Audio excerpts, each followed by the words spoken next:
Esta hermosa joven es Linda Sobek, una modelo muy querida en Los Ángeles, que se abrió paso en la industria no solo por su belleza, sino por su carisma, talento y trabajo. Ella estaba a un paso de conseguir su mayor sueño, pero desapareció sin dejar rastro. Te invitamos a seguir esta historia hasta el final, para descubrir al ser perverso que no aceptó ser rechazado y cobró la peor venganza. El caso de Linda Sobek. Las huellas, los rastros, los indicios y las evidencias ayudan a los investigadores a resolver los crímenes. El pasado de la víctima y del victimario nos ayudan a comprender su comportamiento. Todo esto forma parte del expediente criminal. Y aquí te lo presento. Soy Ángel y te doy la bienvenida a este canal. Antes de empezar con el video, recuerda suscribirte y activar la campanita para que recibas una notificación cada vez que suba algo nuevo. Tampoco se te olvide al terminar dejarnos tu me gusta. Sin nada más que agregar, acompáñame a conocer todos los detalles de este expediente criminal. Linda Elaine Sobek nació el 9 de julio de 1968 en la ciudad de Los Ángeles, en el estado de California, en los Estados Unidos. Y fue la segunda hija del matrimonio formado por Robert Sobek y Elaine Wright. El hijo mayor de la pareja era Steve, y pronto formó un buen dúo con su hermana. Robert e Elaine eran personas responsables y dedicadas, que trabajaron incansablemente para inculcar valores sólidos en sus hijos. En cuanto a la pequeña Linda, era muy tímida y muy apegada a su familia. Durante su infancia, le encantaba acampar con su padre y su hermano, mientras que con su madre quería abrazos y hacer actividades de chicas. Llegada la época de la escuela secundaria, Linda se transformó en una jovencita más sociable y segura de sí misma. Y fue entonces que, notando su bello rostro, su madre la alentó a maquillarse un poco para resaltar sus lindos rasgos. Luego, por sugerencia de la propia Elaine, Linda se inscribió en una agencia de modelaje. Aunque al principio tenía sus dudas, pronto se sintió fascinada por lo que estaba aprendiendo y mostraba seguridad y confianza ante la cámara. En lo sucesivo, lo que le faltaba en sofisticación, lo fue compensando con esfuerzo y dedicación. A partir de ese momento, Linda no dejó de participar en desfiles y también consiguió pequeñas sesiones con fotógrafos aficionados con los que iba construyendo su portafolio. En simultáneo, era porrista en su escuela. Al terminar la secundaria en 1986, la jovencita supo que quería dedicarse por completo al modelaje. A pesar de su estatura, de apenas 1,60 m, que la dejaba en desventaja para desfilar en pasarelas, poco a poco fueron llegándole trabajos, especialmente para catálogos, anuncios y revistas. A los 21 años, Linda acudió a una audición para unirse a las porristas de un reconocido equipo de la Liga de Fútbol Americano, y tras lograr superar a miles de concursantes, obtuvo un lugar en el grupo. Aunque todos en la familia celebraron el éxito, para Steve fue aún más emocionante. Era fabuloso porque ella podía conseguirnos entradas para los juegos, para las fiestas previas y posteriores a los juegos. Era algo maravilloso. Gracias a su carisma, en 1991, Linda fue galardonada como la porrista del año, lo que le ganó visibilidad en el mundo del entretenimiento, y gracias a eso pudo conocer a muchas celebridades, tanto del deporte como del cine. 2 años más tarde, cuando abandonó la agrupación de porristas, le llovieron ofertas, de modo que era normal que hiciera hasta 3 sesiones de fotografía por día. Así las cosas, la chica pudo independizarse y se mudó a una casa compartida con otras 3 jovencitas que también se estaban haciendo un lugar en el mundo de las pasarelas. Pero pese a su apretada agenda, Linda buscaba siempre el tiempo para compartir con los suyos y sobre todo estar en contacto con su madre. Mientras, a sus allegados nada los hacía más felices que verla trabajando por lo que tanto había soñado. Cuando la veía trabajar, se me llenaban los ojos de lágrimas, me hacía feliz. Ese mundo la llevaba a una vida mejor. Pero las metas de Linda no se detenían ahí, y de hecho, estaba tomando previsiones para el futuro, pues tenía claro que en el modelaje el éxito podría ser pasajero. Su nuevo proyecto era convertirse en actriz, por lo que empezó a audicionar para distintos roles en televisión. A comienzos de octubre de 1995, durante un evento en Las Vegas, Linda repartió su tarjeta de presentación a varios fotógrafos. Gracias a ello, al mes siguiente fue contactada por una revista especializada en automóviles para hacer un par de sesiones. El fotógrafo en cuestión era Charles Rathbun, un reconocido profesional del área a quien algunos describían como un tipo amigable, aunque en ocasiones, por las mismas presiones del trabajo, podía llegar a ser hostil. El 16 de ese mismo mes de noviembre, Linda despertó emocionada porque esa tarde tendría una audición para el exitoso programa de televisión Casado con Hijos. Era temprano en la mañana cuando recibió una llamada totalmente inesperada para hacer una sesión fotográfica de último minuto. Como tenía tiempo de sobra antes de la audición, ella aceptó. Exactamente a las 10:45 de la mañana, Linda le avisó a su mamá que estaba apurada pues le había surgido una sesión y que la llamaría más tarde. No le dijo a dónde iría ni con quién se encontraría. Cuando subió a su auto para ir al restaurante acordado, Linda llevaba consigo su estuche de maquillaje y su agenda. En la tarde, Elaine se sobresaltó al percatarse que no había sabido nada más de ella. No era propio de su hija no reportarse, y sobre todo, resultaba raro que no hubiera llamado para relatar, con lujo de detalles, como siempre hacía, el resultado de la audición para el programa. Aún así, cuando le comentó a su hijo Steve, él trató de calmarla diciéndole que probablemente su hermana seguía ocupada. A la mañana siguiente, cuando llamó a las compañeras de casa y descubrió que ninguna sabía nada de Linda, Elaine sintió un vuelco en el corazón. Luego, al enterarse de que su hija tampoco se había presentado a la audición para Casado con Hijos, la angustiada madre entendió que algo grave había ocurrido y de inmediato denunció a Linda como desaparecida en el departamento de policía. En principio, las autoridades entrevistaron a las compañeras de departamento de la joven, quienes aseguraron que la habían visto por última vez justo antes de irse a la sesión fotográfica. Sobre los hábitos y la rutina diaria de Linda, todo era transparente. Las chicas informaron a los detectives tanto el gimnasio que solía frecuentar como sus lugares de compras y restaurantes favoritos. Asimismo mencionaron que ella anotaba todas sus actividades en su agenda.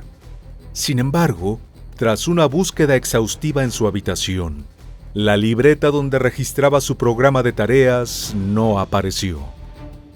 Cuando indagaron en el gimnasio, todos la conocían y le tenían aprecio. Le dijeron a los detectives que a veces faltaba para asistir a sesiones de fotos y que no la habían visto el día anterior. El mismo resultado se repitió en los otros sitios que visitaba con regularidad. Mientras tanto, fue habilitada una línea de denuncias para recabar información sobre su paradero. Aún así, en ese momento el principal problema que enfrentaban las autoridades era que nadie sabía a dónde había ido Linda ni con quién se iba a reunir. y ya habían transcurrido 2 días sin noticias de ella.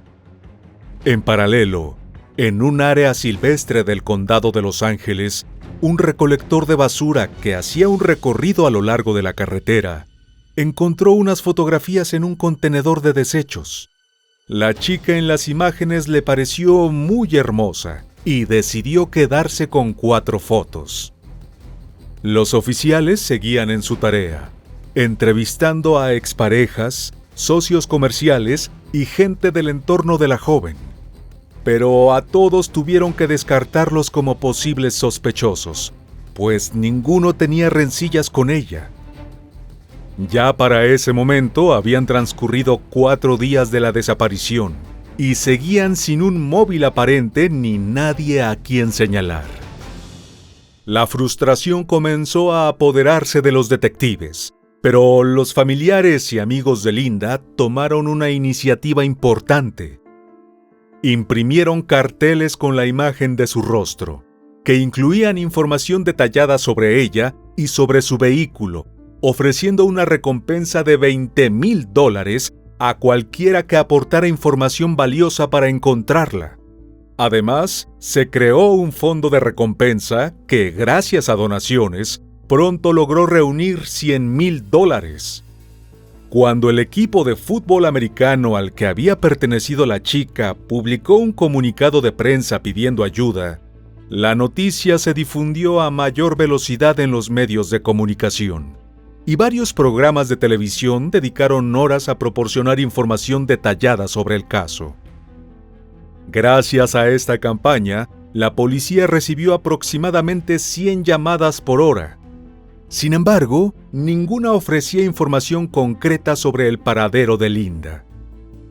Esa especie de parálisis en la que había caído la investigación cambió cuando el recolector de basura se dio cuenta de que la mujer que todos buscaban era la misma de las fotos que encontró días atrás, y de inmediato se puso en contacto con las autoridades para indicarles el lugar exacto del hallazgo.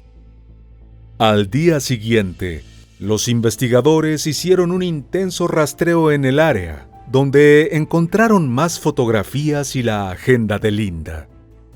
Por último, se halló un contrato de préstamo de un vehículo deportivo.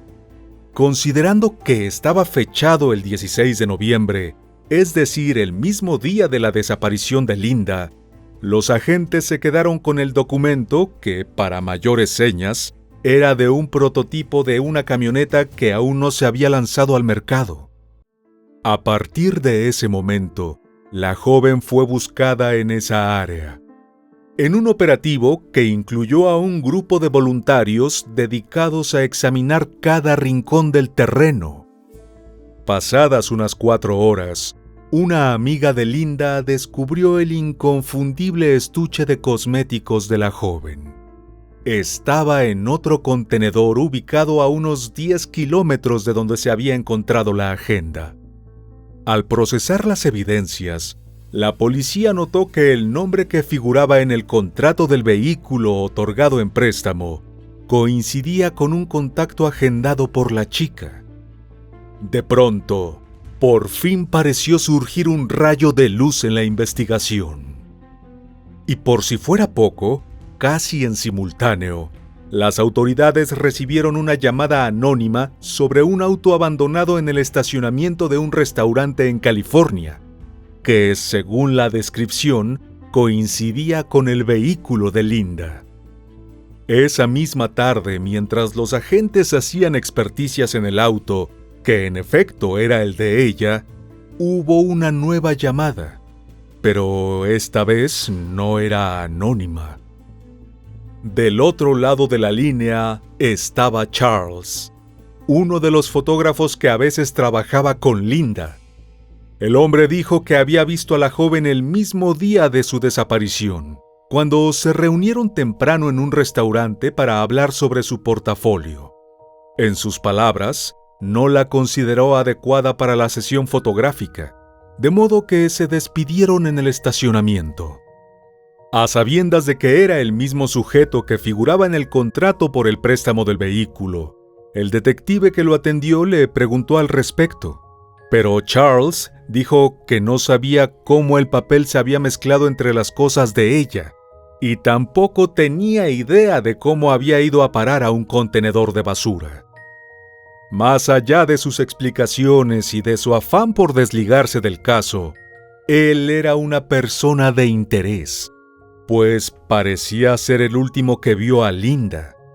Por lo tanto, le dijeron que debía presentarse en la comisaría. Acto seguido, los detectives revisaron su historial y confirmaron que la chica y él habían coincidido semanas atrás en una exposición de autos. Unas horas más tarde, Charles se comunicó con la comisaría para avisar que no podía ir. Esa misma noche llamó a una amiga. Fue un momento algo incómodo para la mujer, pues claramente estaba borracho y no solo eso, sino que le dio por decir incoherencias, como que estaba implicado con el caso de una chica desaparecida. Para colmo, afirmó que tenía un arma y planeaba quitarse la vida. Dado que la amiga era una agente de reserva del Departamento de Policía de Los Ángeles, corrió a su casa en compañía de otra persona para impedir que se hiciera daño. En cuanto a su extraña confesión del principio, jamás se le ocurrió pensar que fuese cierto. Ya en el lugar, le llevó un tiempo conseguir que Charles saliera de la vivienda, y cuando finalmente logró que él diera la cara, estaba notablemente ebrio y llevaba un arma de fuego.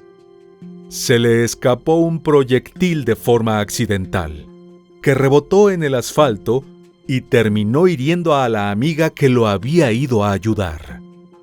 No fue grave, pero le dio motivos a la policía para arrestarlo.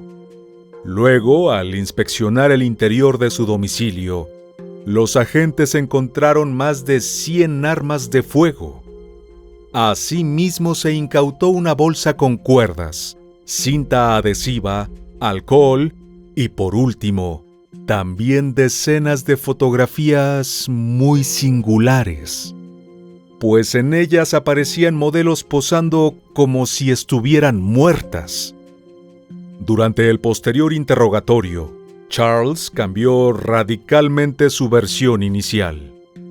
Según su nuevo relato, sí había contratado a Linda para una sesión, en la cual ella debía conducir y hacer piruetas con la camioneta registrada en los documentos que él firmó.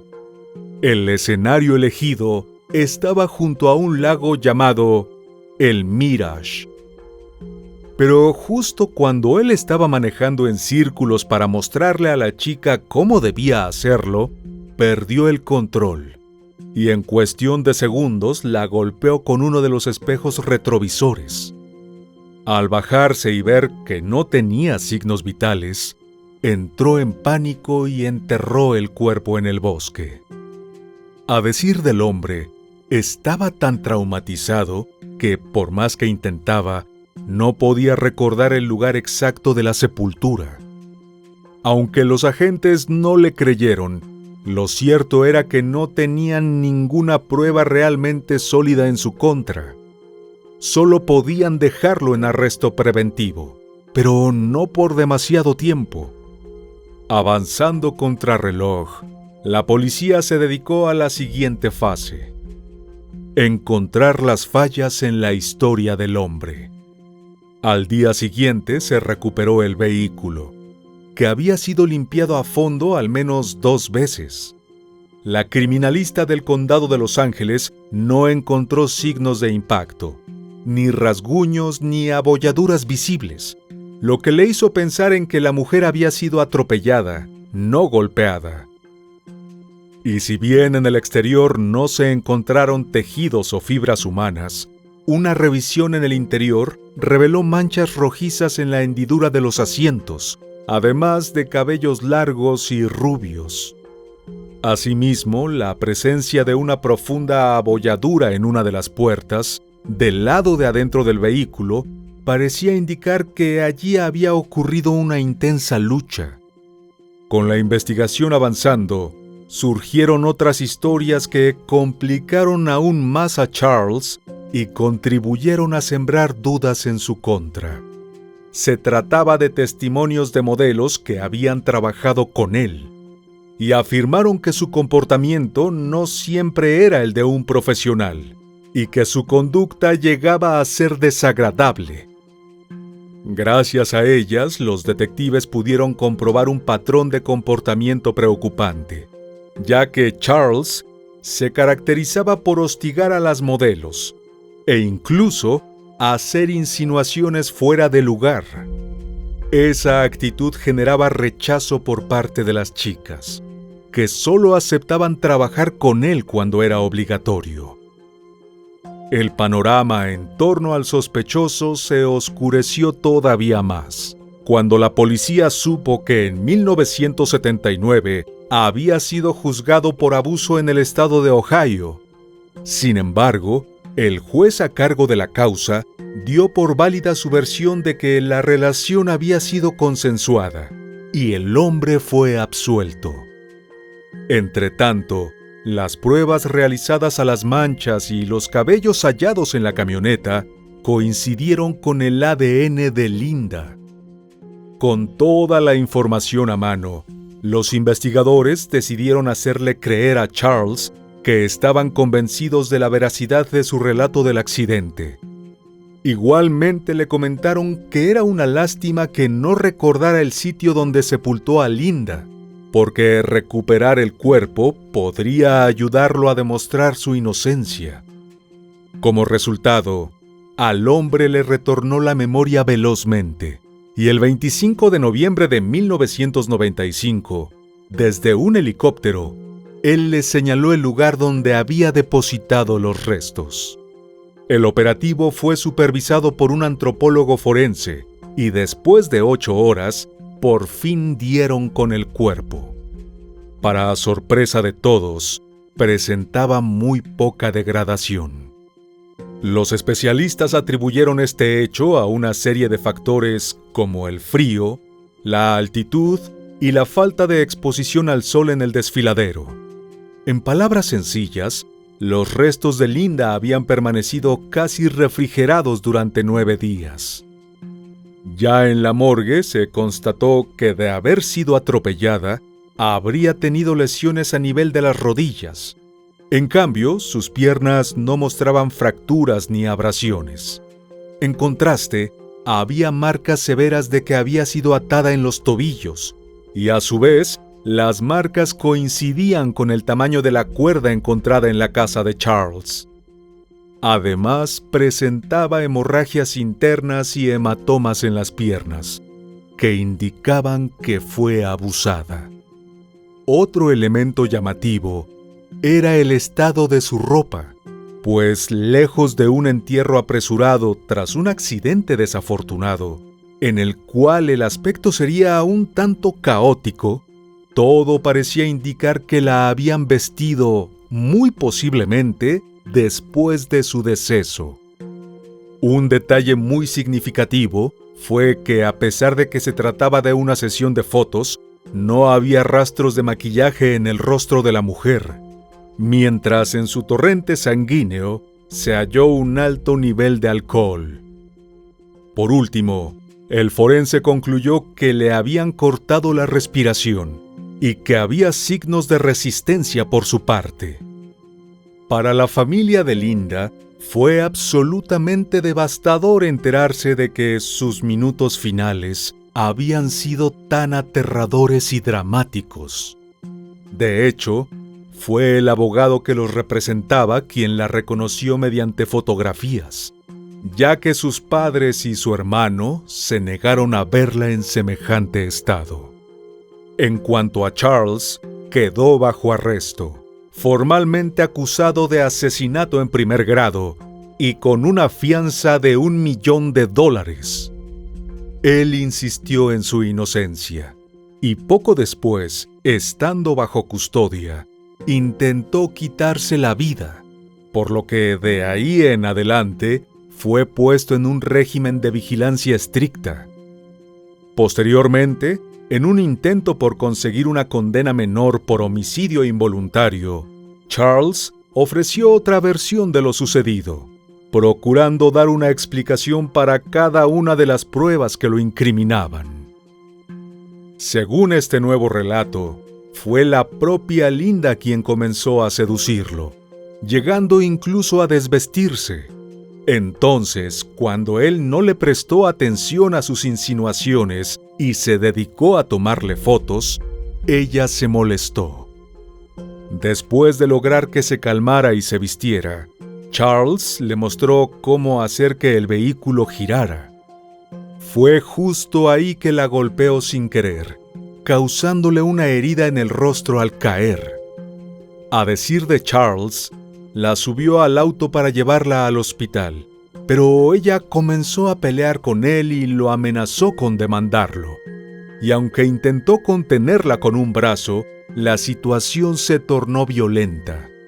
Como último recurso, se subió sobre ella como si fuera un jinete sobre un caballo, hasta que se calmó. Pero de pronto se dio cuenta de que no respiraba. Y si bien intentó reanimarla, fue en vano. En cuanto a las marcas de ligadura, Charles dijo que le ató los tobillos para poder trasladarla fuera del vehículo, llegado el momento de sepultarla. Entretanto, el 1 de diciembre se llevó a cabo un servicio funerario para Linda en la iglesia del vecindario donde había crecido. Más de 1,000 personas asistieron. Y entre los presentes no solo hubo gente del mundo del modelaje o amigos de su familia, sino también muchos desconocidos que se conmovieron ante aquella vida apagada antes de tiempo y en circunstancias tan trágicas. Los medios de comunicación cubrieron la emotiva ceremonia en la que le rindieron tributo y agradecieron por su vida y por las lindas huellas que dejó a su paso. Luego de darle el último adiós a la joven, sus seres queridos clamaron por justicia.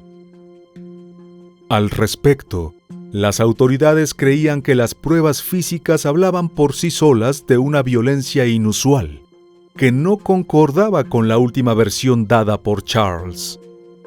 Consciente de que estaba en desventaja, él dio una nueva batalla para demostrar su supuesta inocencia.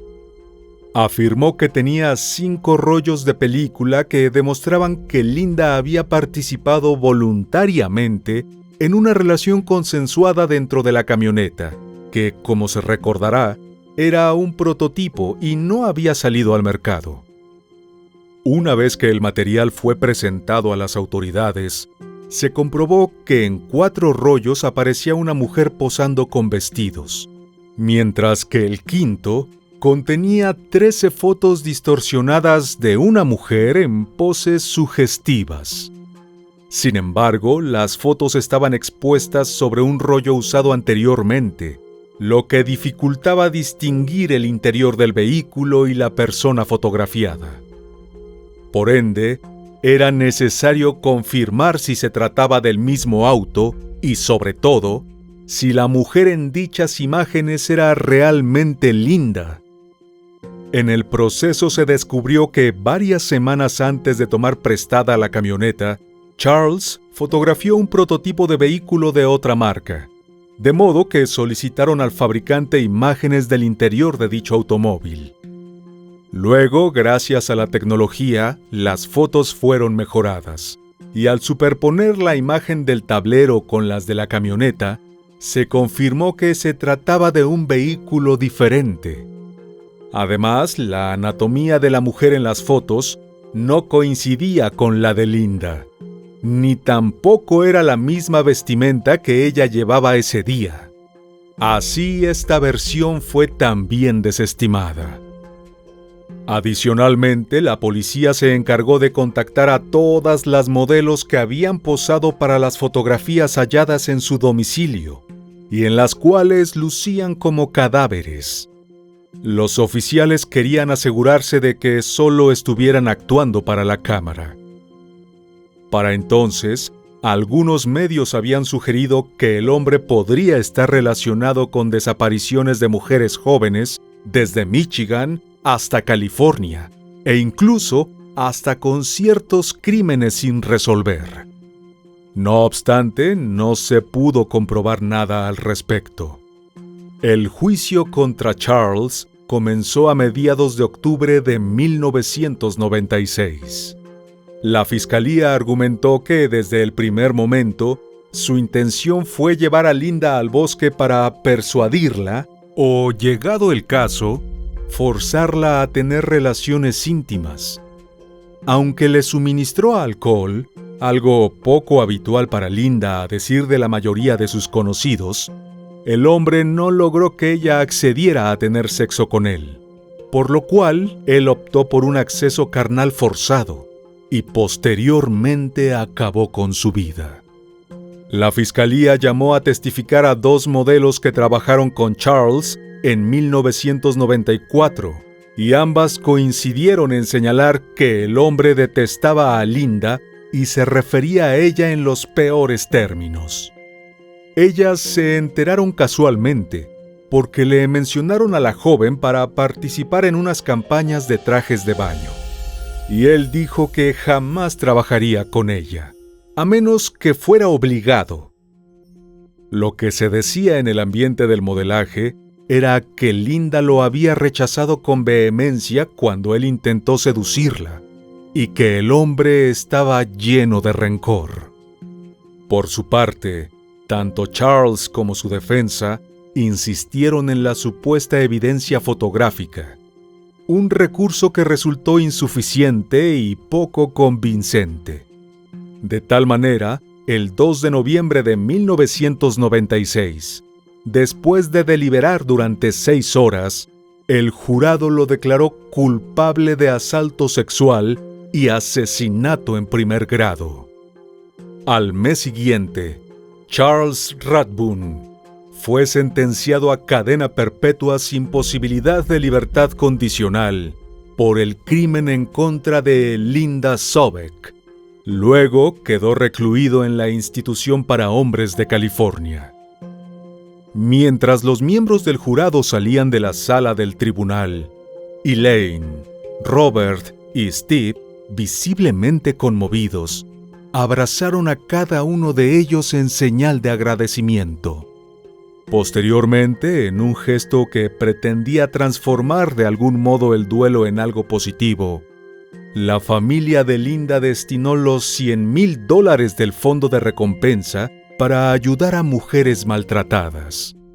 En ocasión del 10º aniversario de su trágica partida, los seres queridos de Linda aún no podían evitar sentir cierta indignación al pensar que si el juez le hubiera creído a la chica abusada por Charles en 1979 y lo hubiera enviado a la cárcel, Linda posiblemente seguiría viva.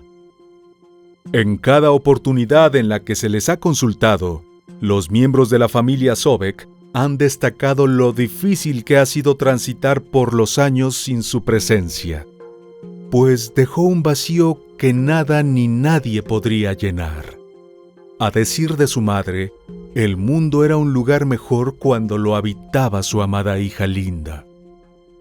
Ahora que conoces todos los detalles, ¿qué opinas?